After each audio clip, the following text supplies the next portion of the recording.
Jatuhnya helikopter PKWSP Type Bell 505 di Suluban, Pecatu, Kuta Selatan, Badung, pada Jumat tanggal 19 Juli menyita perhatian masyarakat Bali.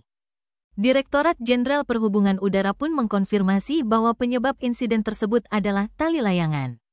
Heli yang jatuh membawa 5 orang, yaitu seorang pilot dan 4 penumpang yang kondisinya saat ini dipastikan dalam keadaan selamat.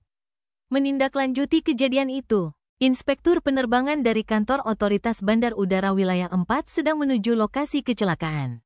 Lebih lanjut, Kementerian Perhubungan melalui Ditjen Hubud akan melakukan sosialisasi dan pengawasan yang lebih intensif mengenai bahaya layangan.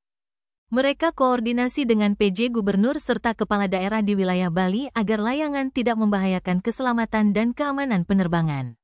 Seperti diberitakan sebelumnya, sebuah helikopter terjatuh di kawasan tebing pantai Suluban, Desa Pecatu, Kuta Selatan, Jumat tanggal 19 Juli tahun 2024.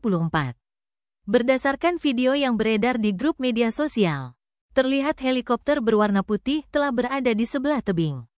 Dalam video tersebut menunjukkan helikopter telah terbalik dengan terlihat tali yang melilit di baling-baling. Ada juga teriakan wisatawan asing yang diduga menjadi korban. Ia meminta pertolongan untuk suaminya. Kasih Trantip Kecamatan Kuta Selatan, Kadek Alit Juwita, saat dikonfirmasi pun membeberkan adanya peristiwa tersebut. Dalam kejadian ini ia menyebutkan helikopter terjatuh di Gang Cempaka, Jalan Batu Kandik, Desa Pecatu.